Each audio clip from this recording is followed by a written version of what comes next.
Hello everyone, in this video I will be explaining how elements share their valence electrons to form a covalent bond, the formation of methane, the properties of a covalent bond, allotropes of carbon, and what hydrocarbons are. Therefore, firstly, our first explanation will be the sharing of electrons to form a covalent bond. Now for that, let us check some examples. Now firstly, how a covalent bond is formed. Now if we take for hydrogen atom, now we know that in hydrogen atom there is one electron because it has an atomic number of 1. Therefore hydrogen atom has only one electron. Now to form hydrogen molecule, we have two hydrogen atom. Each of the two hydrogen atom, they share the valence electron, one electron pair, and then we will be getting here our H2 hydrogen molecule. Therefore if we have hydrogen, this hydrogen, they share this valence electron in this way, and then this is the electron dot structure of hydrogen molecule, and in this way a covalent bond is formed between the two hydrogen atoms, thus giving us hydrogen molecule. Now the second example, let us take a chlorine atom. Chlorine has 7 valence electrons. Therefore if we represent the electron dot structure of chlorine, here is our chlorine atom, 1, 2, 3, 4, 5, 6 and 7 valence electron. Now if it is to form a chlorine molecule, that is Cl2 molecule, will be needing here another chlorine atom having 1, 2, let me represent with X, 1, 2, 3, 4, 5, 6 and 7. Therefore now this chlorine molecule, to fulfill its octet, it will take one, and then a covalent bond is formed between the two chlorine atom, giving us Cl2 molecule. Now the third example is oxygen. Here for both hydrogen and chlorine molecule, we have only one single covalent each. Now how about oxygen molecule, that is our O2 molecule. Now here 2 pairs of electrons are shared to form a double covalent bond. So in oxygen, let us arrange the valence electrons in such a way that we can get 2 double covalent bond, 1, 2, 3, 4, 5 and 6. Oxygen has 6 valence electrons. Therefore now the second oxygen molecule, that is right here, represented with 1, 2, 3, 4, 5 and 6. Now this will share its 2 electron, this also they share its electron, and then a double covalent bond is created here, giving us in this way O2 molecule, where the remaining electrons, each two lone pairs are present in each oxygen molecule, and thus we will be having here 2 pairs of electron. Here one oxygen molecule shares 1 pair, the second oxygen molecule shares the second pair of electron to form a double covalent bond.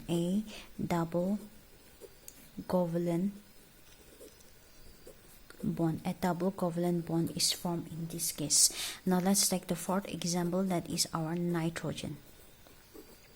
In nitrogen we will be having here, in N2 molecule we will be having here a triple covalent bond will be formed. Here in nitrogen we have, nitrogen has 5 valence electrons. Therefore arranging the electrons in this way, 1, 2, 3, 4 and 5. Now the second nitrogen atom, nitrogen here, 1, 2, 3, 4 and 5.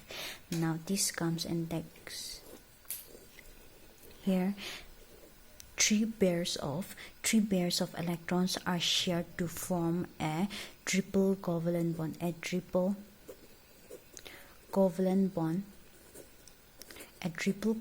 bond is formed between the 2 nitrogen atoms here.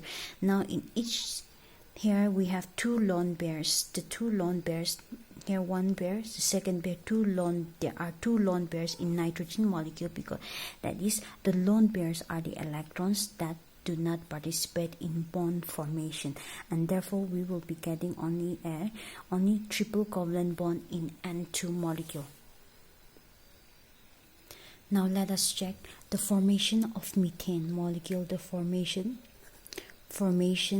of methane molecule. Now methane is one carbon atom is known as methane CH4. It consists of one carbon atom and 4 hydrogen atoms. Now the 4 hydrogen atoms are arranged tetrahedrally to give us a tetrahedral structure of methane. Now if we arrange this, when we draw the electron dot structure, now we know that carbon has how many? 4 valence electron in this way. Now the hydrogen atom has 1 electron each. Let's arrange it in such a way that we can get our 4 covalent bonds. Now they share this electron, they share a covalent bond is formed, a covalent bond is formed. Therefore, since carbon is a very friendly element, it would like, instead of losing or gaining electron, it would share their valence electron to form a covalent bond. Therefore, sharing 2 electrons with the 4 hydrogen atoms each, 4 single covalent 1, 2, that is we have 1, 2, 3 and 4 single covalent bonds are formed in methane molecule. Now how about the CO2 carbon dioxide molecule? 1 carbon atom and 2 oxygen atom. Therefore let's arrange it. Carbon atom 1, 2, 3, 4. Now oxygen, we know that there are 6 valence electron oxygen.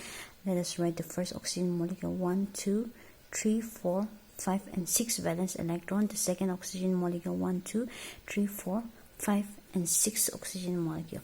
Now here double here we'll be getting here double covalent bond in this way. Now therefore here after this we'll be getting here. Now therefore we'll be getting here a 2 double covalent bond.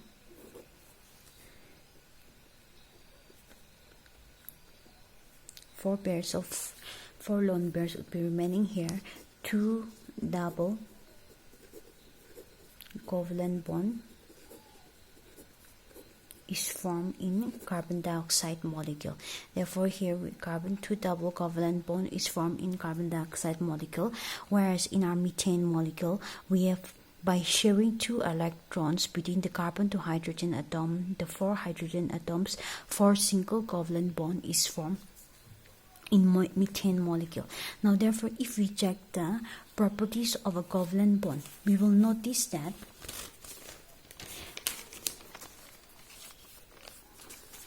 now the first one, if we check the properties of a covalent bond, the first property is that covalently bonded molecules are seen to have strong bonds within the molecule. Now therefore, whenever a covalent bond is formed between 2 atoms by sharing their electrons, the bonds, these bonds, the covalently bonded molecules, they are seen to have strong bonds. The bond is very strong within the molecule. Now however, the intermolecular forces of attraction are weak. Now how do we understand the intermolecular forces of attraction are weak? Now if we see here in water molecule, for example, let's take here example explaining water molecule. Water is H2O. Now let us draw the structure of H2O molecule. Oxygen is here. Now we have oxygen has 2 lone pair. Now the intermolecular forces of attraction are weak. Now why is it so? Because intermolecular here, firstly in the intramolecular, why is the here intra? Okay, intramolecular forces of attraction. Force of attraction is stronger than inter. Now intermolecular. Now what is the difference between the two of them? Intramolecular means within the molecule of one water molecule, and intermolecular means between, like say between 2 water molecules. This force of attraction between the 2 water molecule, it is known as intermolecular force of attraction, and intramolecular means within 1 water molecule the force of attraction is stronger. Why? Because we have strong covalently bonded strong covalent bonds are formed by sharing the electrons. Because of that, the intramolecular forces of attraction is stronger, whereas the intermolecular forces of attraction is weak. Why? Because the attraction between the two water molecules becomes weak because the intermolecular forces of attraction is strong. Therefore, because of that reason, it gives rise to low melting and low boiling points. Since the attraction within the molecule is very weak, therefore the molecule will have low melting and low boiling point. Because weaker is the bond, they will melt easily or they will boil easily. Because of that, they have low melting and low boiling points. Now the fourth point, the electrons are shared between atoms and no charged particles are formed. Such covalent bonds are poor conductors of electricity. Now here we see that when the atoms share their electrons to form bond, when the two atoms, let's say carbon and hydrogen, they share their electrons to form a covalent bond, no charged particles are formed within the molecule. Because of this, these covalent compounds where the two electrons are shared between the two atoms to form a covalent bond, this type of covalent compounds, they are poor conductors of electricity. Now they explain that. Let us discuss the allotropes of carbon. Now firstly, when we see here the allotropes of carbon, now what are allotropes? Now our element carbon, okay, it occurs in different forms in nature with widely varying physical properties. Now if we check the allotropes of carbon, we have two very good allotropes of carbon, that is diamond and graphite. Now both diamond and graphite, they are formed by carbon atoms. Now the only difference between diamond and graphite, although they are both allotropes of carbon, the difference is the manner in which the carbon atoms are bonded to one another. Now let us see what in diamond, how are the carbon atoms arranged. Now in diamond, we will see here that in diamond the structure is a three-dimensional rigid structure. A three-dimensional rigid structure. And the second point here is that the carbon atoms form, you can check out the NCERT textbook of class 10 science where the pictures of allotropes of carbons are given in this way. We have the structure of diamond here and the structure of graphite here. Therefore, firstly, our diamond.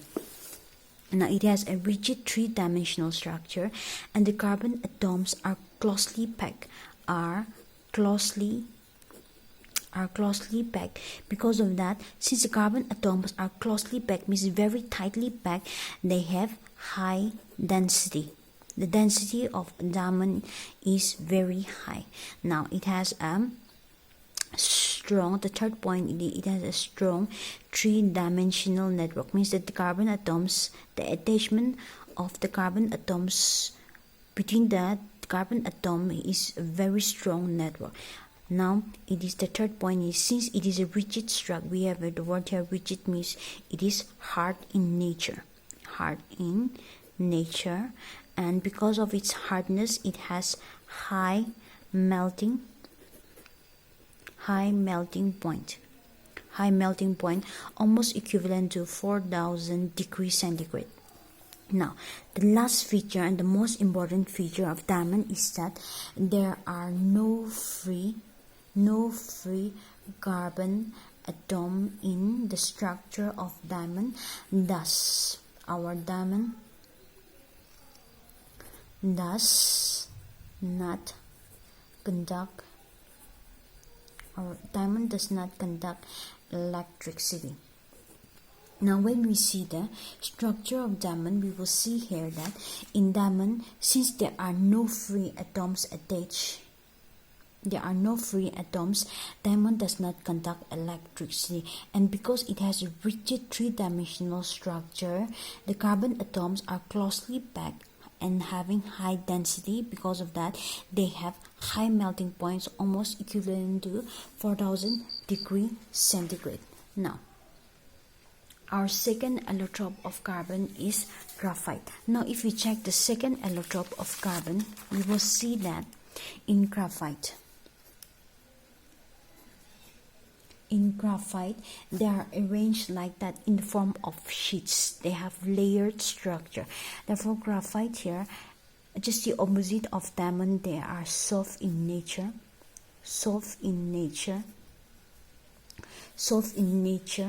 and the second point is large gap is present between the carbon molecules, between the molecules. Because of that they have low density, and there are free atoms. Now because of that, the presence of